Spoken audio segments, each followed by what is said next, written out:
biggest takeaways from the Browns 2021 season? Wow, how much time do you have, Dave? This is yeah, suddenly a 4-hour show, huh? Wow. I guess disappointment and frustration are the first two things that come to mind for me. The inability of this team to finish.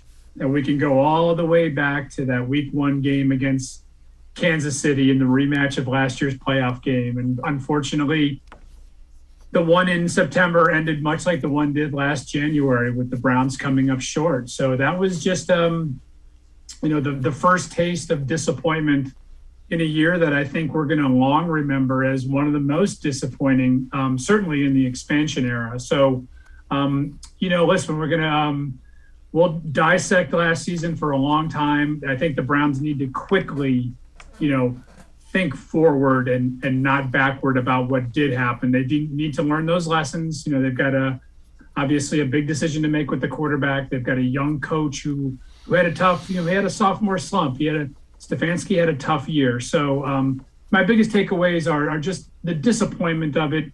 The fact that maybe everybody got a little bit too ahead of themselves. This was a wild card team last year. And while they did, challenge arguably one of the best teams in the league in Kansas City, maybe that was a little bit of a mirage. Maybe this team was, 2 or 3 years away from legitimately being a Super Bowl contender and not as quickly as we all thought. Yeah, the old saying is it's tougher to go from 500-ish to elite, and that would be kind of where the Browns were. They won a bunch of close games that got them to 11 wins a season ago, and they didn't win as many close games this year. It kind of flipped, and that's the difference between 11 wins and 8 wins.